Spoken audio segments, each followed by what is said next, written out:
Hello everyone, Francis Walsh here again with the Personal Finance Diaries, and today we're going to be looking at FSA Store. We're going to be doing a review of all the products they provide and having a look at the FSA scheme as well, and just a little bit about how that works. And what's really important about this is you might think that your mortgage or your rent is the biggest expense you have every month. In reality, it's actually tax. The federal and state government are taking a huge chunk of what you make every month, whether it's through your income tax up front, but also sales tax and everything else. So any way that you can figure out how to pay less tax on what you're making is good. So we should always look to it. So that's essentially what FSA is. So we'll have a look in a little bit more detail here. A flexible spending account essentially lets you spend your pre-tax dollars on approved healthcare expenses. So how it works is at the beginning of the year, you will state how much you want to put monthly into this account. And from there, you make your monthly installments. And once that money is in, it comes out of your account pre-tax. You figure that out with your employer. And once that money is there, it can be spent on a list of approved expenses. Now, the general requirement is that products that you spend your FSA money on must have a genuine healthcare application. So as with a lot of things in relation to the IRS, it's not that simple. The rules are actually quite complicated. Certain things that you think might qualify won't qualify, and certain things that you would be surprised at actually do qualify, and you can spend your FSA money on them. So the big advantage of FSA Store, and I'll go into FSA Store in a little bit more detail, obviously, as the video goes on, but the big advantage of FSA Store is that every single product on their website is FSA eligible. With other retailers, you don't get this. So the major retailers will say Amazon, Walmart, Target, CVS, all of these, they have FSA sections, but you do still have to put a bit of work in to find out what's FSA eligible, where can you spend your FSA dollars. And it's a little bit of a headache because unless you're using an FSA debit card, you have to save your receipts and then declare what you spent your FSA money on and claim that back as a sort of an out-of-pocket system. So with FSA Store, as long as you have an FSA debit card, you can just take the debit card, pay for your stuff at checkout, and then that's all you have to do, save your tax money that way. So it's really, really handy. So yeah, and in terms of the general advantages of FSA Store, there's a 100% eligibility guarantee. As I've said, everything there is eligible. You don't need to worry about that. They've got a huge range of products, which is great. As I was saying, there's a lot of items that you might be surprised at that get FSA eligibility. Certain things like, we'll say, sun cream and over-the-counter painkillers and feminine health products, all that kind of thing that you might not have thought is available, and it is available on FSA Store. Then, as I was saying, there's an easy checkout with the FSA card. You're not required to use your normal credit card or your debit card. The platform also offers a lot of rewards and perks. It has a loyalty system. You can build up points as well for leaving things like reviews and stuff like that. So that's a great way to save even more money.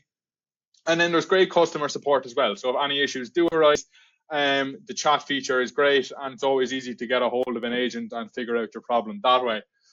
In terms of drawbacks, so the big one really is slightly higher prices. So as I've noted earlier on, the likes of Amazon and Walmart and Target are active in this space now. I mean, Amazon in particular, there's obviously, like everything with Amazon, they're so big they can afford to compete on price. So if you really are looking for the cheapest possible price on every item, you're going to find that on Amazon. You are paying a little bit of a premium for the convenience of FSA Store. In my view, it's kind of worth it because, as I've said, figuring out eligibility can be quite a bit of a headache. Not something you necessarily want to be bothering with, but it is something to be aware of, that they are a little bit more expensive. And then the other thing is that there is a $50 minimum for free shipping. So again, if you look at Amazon as the main competitor, if you're used to using Prime, you can get free next day delivery on pretty much any item, no matter how cheap it is. So with FSA Store, you do have to build it up to $50 before you get free shipping. And for some of the items that you're going to be buying, they're not necessarily big items. So we'll say a bottle of acetaminophen or something small like that. If it just occurs to you on a given day that you need it and you want to buy it, it's not the most convenient to use FSA Store for that kind of thing. So I'm just going to do a little recap then as well about how FSA eligibility works. So as I've said, you can set aside your pre-tax income for medical spending. You do have to state at the beginning of the year how much you're going to set aside each month.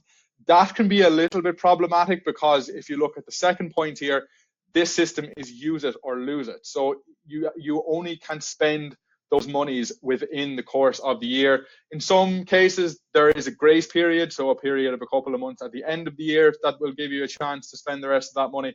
But generally speaking, what happens if you don't spend it by the relevant deadline is you lose the money. So obviously for a money saving scheme, that's not ideal. You really do have to kind of think ahead and just make sure that you're kind of nominating the right amount for your needs at the beginning of the year. As I was saying, the IRS defines what's eligible, and it's a bit more complicated than you might think. The general requirement is that it must be for the cure or prevention or identification of a genuine health condition. I mean, as you can imagine, that's a very broad spectrum of things. So, when you drill down into the details, it can get a little bit complex, and it does maybe require a bit of research to figure out whether a given item is eligible or not.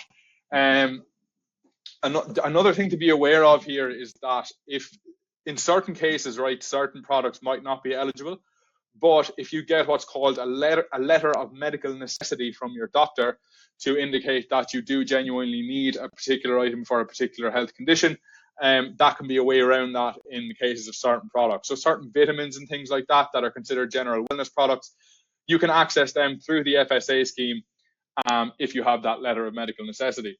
And then, as I mentioned earlier on, FSA Store kind of takes the confusion out of this. So basically anything you see in store on the website, you can buy with your FSA dollar. So it really does make that process quite a bit simpler.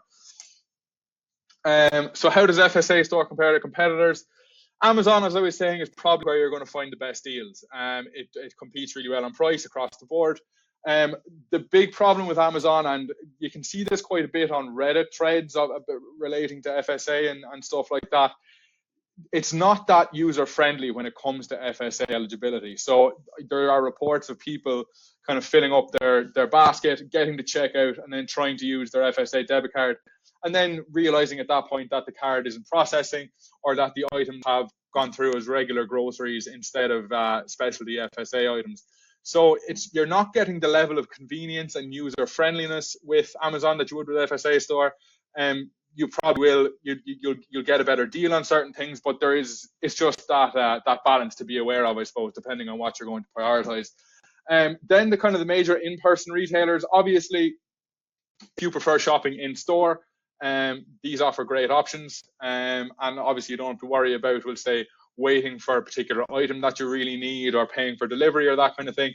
The retailers in recent years have done a much better job of kind of highlighting what's FSA eligible and having specific sections in store to cater to that. So yeah, if you shop at any of these regularly, I'd really recommend kind of looking into what they have on offer in terms of FSA eligibility, because it is a great way to save a bit of money. And then HSAstore.com, this is a sister store to FSAstore.com. And then the HSA is basically a similar scheme, but it's a little different. If you qualify, there are requirements in terms of your insurance policy that allow you to qualify for the HSA scheme. A lot of the products then will overlap. So a lot of HSA eligible products are also FSA eligible. So if you're eligible for HSA rather than FSA, or if that's the scheme that you use, HSA Store kind of offers all the same benefits of FSA Store. So it's well worth looking into. And then, as I mentioned earlier on, there's quite a few product categories that you might not think will qualify for FSA that actually do. So your personal care, that kind of thing, medicines and over-the-counter treatments. These usedn't to be eligible for FSA. This came in with the 2020 CARES Act, that a lot of over-the-counter treatments became eligible. And for that reason, a lot of people don't realize it. But the likes of ibuprofen, acetaminophen, that kind of thing, they're all eligible now, which is really, really handy. First aid and emergency kits, you can buy full kits, and you can also buy individual products, we'll say bandages and that kind of thing. You can buy those individually or in bulk or whatever suits you. This is really handy for, like, say, if you have kids or whatever, it's always handy to have a good stock of these kinds of things around. Baby and mom things, travel essentials. So the travel essentials one is kind of funny, because a lot of these things you would regard as maybe, travel expenses, but because they fulfill a kind of a healthcare purpose. So sun cream, say, is one example. If you have sunscreen that's SPF 15 or more, that does qualify just because it prevents sunburn, prevents skin cancer, that kind of thing. So it's worth looking into the travel section on FSA Store because there's a lot of things there, as I said, you might not expect. Foot care, pain relief, and then glasses and eye care as well. And again, in FSA Store, they have a specific section for glasses and eye care, and they do some really nice brands. They do the likes of Ray-Ban and Jimmy Choo and that kind of thing. You can pick up some really nice glasses and benefit from the tax relief, which is really nice. So just in summation, if you have an FSA, using FSA Store, it kind of just makes sense. It lays everything out nicely for you. You don't have to worry about figuring out eligibility, and you can use your debit card at the checkout. So it's just really convenient. And as I said, then you are paying a slight premium for the convenience. In my view, it's worth it because there's no headaches with eligibility or claiming back your money, and it's very straightforward, very user friendly, and I've only ever had very good experiences with it. So yeah, in summation, I'd say check it out if you haven't already. And yeah, best of luck with it. And that's all for me on this, and I'll see you in the next video.